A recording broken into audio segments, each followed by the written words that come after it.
open classroom. How many of you are here for the first time? All right. Good to see some new faces. I'm Barry Bluestone. I'm Dean of the School of Public Policy at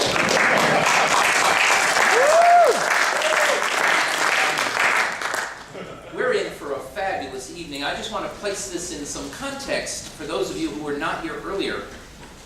Every semester for now the 5th semester in a row, we've had an open classroom, open to anyone who wants to come free of charge.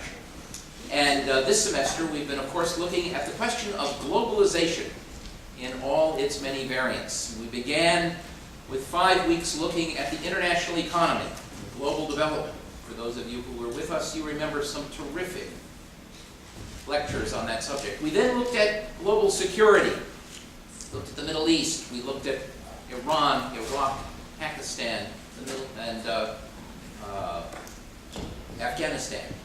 And now, beginning last week, we finish off this course by looking at global culture. Last week was all music. Today, we're going to switch from global music to looking at the question of global architecture. And to lead this off today is my very close dear colleague, George Thrush, who's director and professor of the School of Architecture here at Northeastern University, and you will be in for an absolute visual treat this evening. Welcome. George.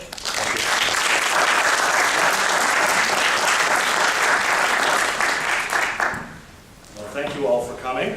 And thank you, Barry, for putting this thing together, which I admire so many things that Barry does, and this is just another one for me to pay attention to and try to emulate. We're going to probably put one of the courses together about the built environment for next year, so keep your eyes peeled, and we'll share that with you. When Barry asked me to come over to try to set up a conversation on global architecture, he was asking really how architecture has been affected by, or how it has affected globalization. And I think we'll probably look at this issue from both perspectives. But let's be clear, this is a huge subject. Architecture is a mix of so many different things.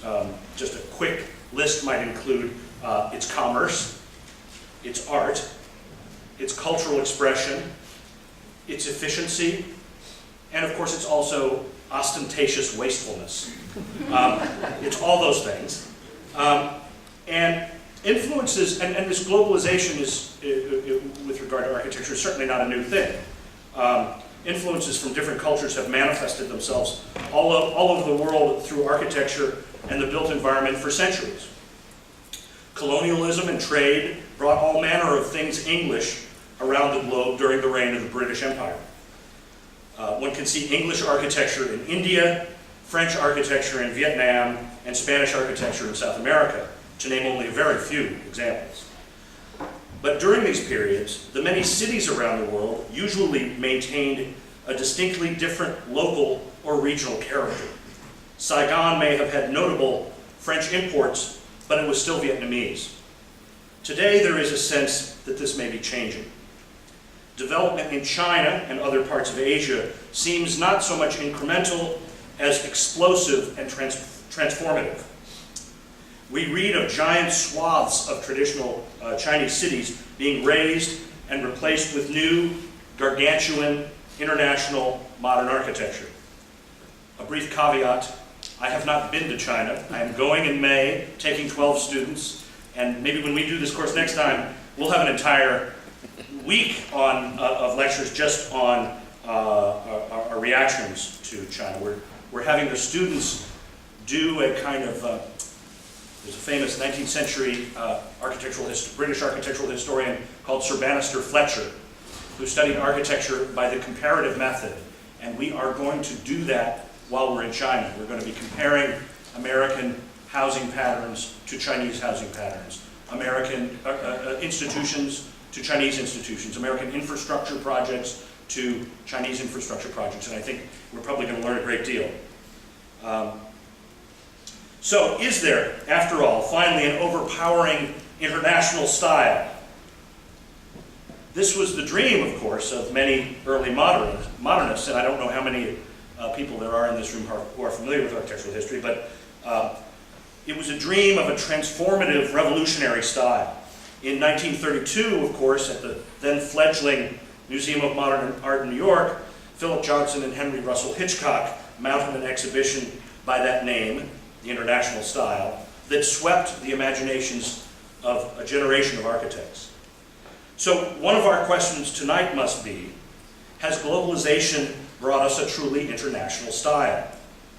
When the Russian avant-garde architect Vladimir Tatlin created his monument to the Third International in 1918, it seems likely that he had a different kind of international in mind. Now, today's international style is not a counter-capitalist monumentality, as one can view in Tatlin, but rather a celebration of capitalism at its most rapacious. So how does today's landscape of architecture designed by global firms in countries all over the world compare to the vision or dream of an international style as imagined by Johnson and Hitchcock in 1932? Is this international style simply the triumph of technological best practices necessary to address the challenges of environment and energy that we face today? Or is this lack of regional difference a problem? The change in focus within architectural discourse, in architecture schools at least, from a focus on the local or regional in the early 1980s when I started architecture school, is really striking. I'm thinking now of the writings of Kenneth Frampton on critical regionalism, or Christian Norberg Schultz's very important book, Genius Loci. Perhaps we are returning to the fundamentally international and utopian vision of a modern architecture to change the entire world. Last weekend, our School of Architecture, hosted a big conference here at Northeastern called Homework. And it was focused on prefabricated housing, built in factories and executed at a large scale.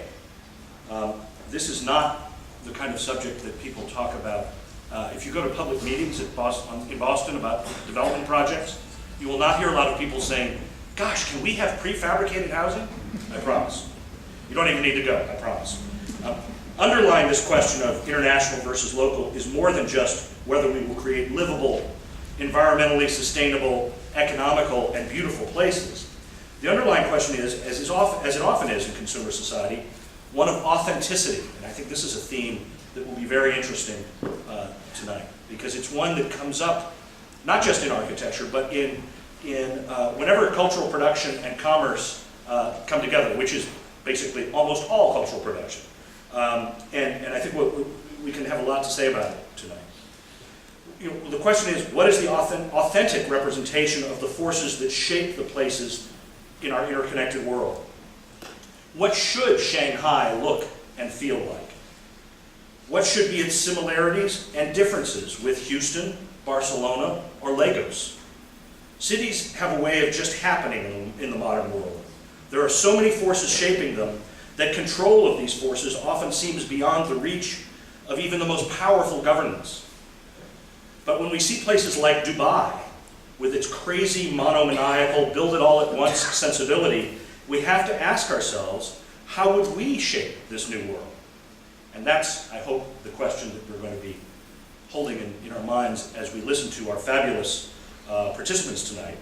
We are going to start with an old friend of mine and a superb architectural photographer, Peter Vanderwarker.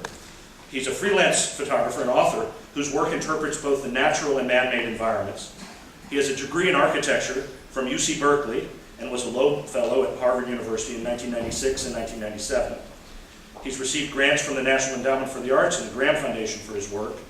And now, very importantly, his prints are in the Museum of Fine Arts collection across the street here in Boston.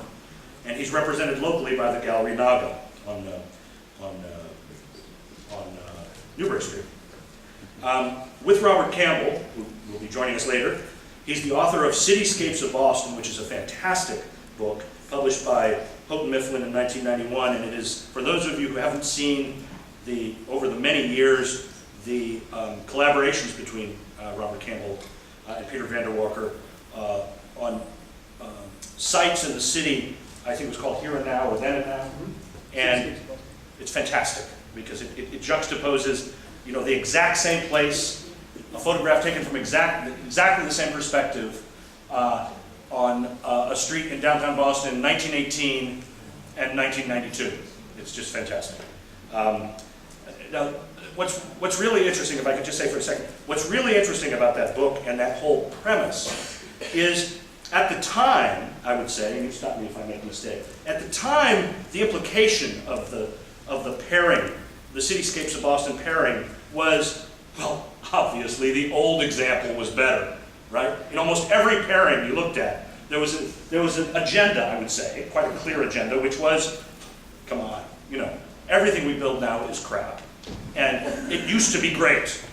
Okay, I'm here to tell you that is, frankly, not a supportable view in the long run, but it's one that's interesting, and I think this notion of authenticity, which underlies that observation, is one that I think we can have a meaningful conversation about tonight, I hope. His most recent one-man show is titled Vanderwalker's Pantheon, Minds and Matter, and ran from February to May 2009 at the Boston Athenaeum. And he leaves this Friday for photography assignments in Rwanda, Africa, and Hangzhou, China. Please join me in welcoming Peter Vanderwarker.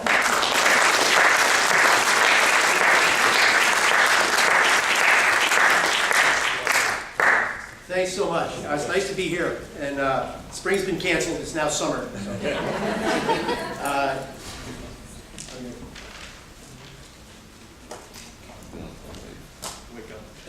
I want to start with a.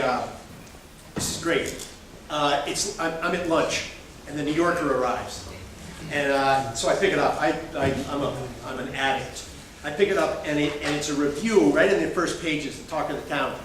And this is a review from the just came out, and it's a review of a new show at the Guggenheim Museum. The reviewer is Vince Aletti. The show is titled Haunted: Contemporary Photography, Video, and Performance at the Guggenheim Museum on Fifth Avenue by Frank Lloyd Wright. All right, here's what Mr. Aletti says regarding that exhibit. Quote, "The slant of the show is toward the conceptual and the theory-driven, with particular emphasis on appropriation and accumulation, all brought to bear on the idea that much contemporary photography is haunted by the past." Right? Great stuff. I just looked at it and I went, bingo, right? That's the problem with architecture. Haunted may be too strong a word.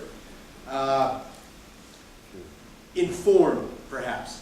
What I'm going to do tonight is start with some old stuff, and you're going to see some real familiar architectural forms as they migrate from one culture to the next. They're freely stolen, appropriated, accumulated, whatever you want to say. You're going to see the different forms, and I'm going to tell you where they started and where they wound up, and who stole them and why. And then I'm going to go move into some pictures of Taiwan. I got to shoot there not long ago, and I sort of fell in love with the place. It's a very unique place. And you're going to hear a little later from Paul Luquez about China, so it's sort of appropriate. And then I want, at the end, I'm going to try to move through this fairly quickly. At the end, I'm going to try to put a plug in for a new direction that I see architecture taking that I think is very positive. So we're going to do all this in like 22 minutes. Okay. Anybody want to take a crack right here? Come on. Smart people. Where is it? When? When? Don't be shy. George Thrush can't answer.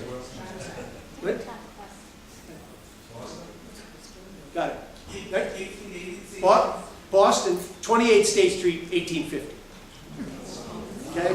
It's called the Pagoda Building. It was designed by George Snell, an English immigrant who clearly liked things Oriental. The building was way ahead of its time. The top 6 floors were residential, including the fabulous 2-story Oriental penthouse at the top. A fancy men's store on the ground floor, and the Pagoda Building was demolished in the 1920s. All this text is from that marvelous book, Cityscapes of Boston, by Vanderwarker and Campbell. And this is also quoting Campbell, when he wrote the text for this article, wrote the following. He quoted Christopher Alexander, a British theorist and my instructor at Cal Berkeley. These are Christopher Alexander's words, quote, A building cannot be a human building unless it's a complex of smaller buildings or smaller parts which manifest its own internal facts, social facts. And Alexander, who was a brilliant theorist, had a theory that buildings had to be organic. They had to be made up of parts that talked to one another. And Campbell makes the point that this thing has hats and feet and eyebrows and windows. It's anthropomorphic. It behaves like a human being. And the parts sort of belong to each other. Well, it got knocked down in the 1920s. And here's the victory of the international style. And this guy, this is Edward Larrabee Barnes, and he's pretty good. I mean, this is one of the better high-rises in downtown. It was the New England Merchants National Bank, right? I'm now dated, okay? It's been about 6 other things since then. All right, let's start going back through time. 500 BC, middle of the boot of Italy, 3 temples in a place called Paestum, P-A-E-S-T-U-M. If you ever get a chance to go, just go. They're untouched. Nobody got to them. I don't know why, but they're just beautiful things. So here you got the Greek temple front. They get it, right? Here you go to Rome, like 79 AD, and here we go with the Latin test. M. Agrippa, L.F. Cost tertium fecit. Come on. Let's go, come on. Municipal. Huh? Hey, what? No, translators. Come on. Yeah, Marcus Agrippa, L.F. consul for the 3rd time, built this. Fecit, built this. Okay? It was a monument to himself. But he liked the Greeks, so he took the Romans loved this stuff. Temple front again. Anybody take a crack? Come on. No? Slow crowd. Colin? Gee. You guys freshmen? Yeah. You got it. Yeah, Covent Garden. So Covent Garden is kind of like 16 post-fire, I think. 1660. Christopher Wren, right? I think. Temple front. Look at the structure of the space. Urban plaza, church dominating, and little residential buildings surrounded, public space in front. Where's this? Yeah. Quincy Market. Cityscapes of Boston, Houghton Mifflin, on sale at your bookstore now. Okay. So this is Alexander Paris, 1810. Josiah Quincy, granite style, and we like all things English here. Somerset House on the left. This is Sir William Chambers, and this is kind of late, 1780, something like that. Here's the same thing: portico, pediment, drum, dome. All the right stuff assembled in neoclassic style. And this is where the Courtauld Institute is in London. It's a really great place to go. And for years, for like 2 centuries, it was the registry of births, marriages, and deaths in London, in all of the United Kingdom. And so the Brits called it the hatches, matches, and dispatches. So Bullfinch goes over there, sees it. We need a state house, steals it. Okay, same thing. There's the pediment, dome, the whole bit. Okay. So now we're going into architecture in bondage, which is what the museums do. They kind of tie it up and they go stick it in this place in this museum. This is the Met, and this is I didn't know, the Temple of Artemis at Sardis, which is in southern Turkey, and it's the 4th century BC, but it's right down in New York now. And this one is great. This is one of the caryatids at the Erechtheion, the Porch of the Maidens, literally stolen from the Acropolis. The Brits, Lord Elgin said, if he liked some architecture, he took it. This is in the British Museum. So if you want to see good Greek architecture, just go to Virgin Air to London. All the marbles and the caryatids, that's like the original one. Let's see. the Erechtheion was blown up in 1833, and all the other maidens, which are just gorgeous, were trashed, were gone. They've been reconstructed, and the fragments are in this new Acropolis Museum. But Elgin got one of the real ones and parked it in London. Okay, we're going to go to Venice. The Venetians did some interesting things, which is they built it in Las Vegas.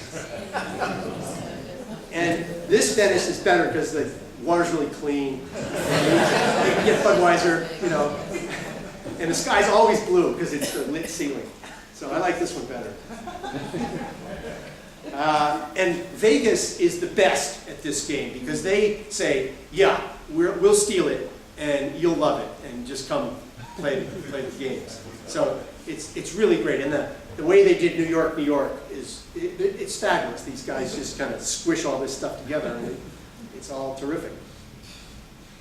This is Dale Chihuli's 1,200-piece blown glass ceiling at Bellagio, right? And when I go into these places, I hate myself for loving this stuff so much because it's just so bad. So I get really upset. And then I buy one of these things. That's Caesar. We're going back to Rome now again. Okay, these are little 6-inch Caesars. Yeah, this is Caesar's palace.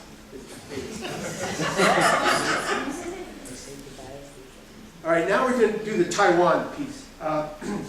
Taiwan is just a spectacular place. Little island Formosa, just off the coast of Red China. They're in desperate fear of being just eaten by Red China. Just that was good. They're independent and they're incredibly entrepreneurial. And they have this, it's a vertical island. The landscape just goes either up or down. It's unbelievably beautiful. And these are this is real picture of their landscapes. This is on the island called Kinmen. Anybody remember Quemoy and Matsu? 1960, Cold War, shelling. You know, we were in a firefight with Red China. We were shooting at them and they were shooting at us. It's like a mile and a half from Red China. And so that was where the 1960 election played out over policy over this island. These are houses from the 1800s or earlier that have been restored, and they're masonry houses, and they're absolutely stunning. The place has been, real people live here. It's not just a museum. The quality of the construction is outstanding. Look at this, see on the right, see that rocky kind of fake mountain range? That's a big deal. You see a lot of that stuff over there. Here's a model of the place, and you can see the logic with which it was built, and the little alleys connecting the living units and then the public square.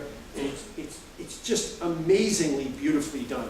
Really logical and orderly and just beautiful. Look at this is the detail of column bases. I mean, these guys did it right. And this is the part that's kind of outside that.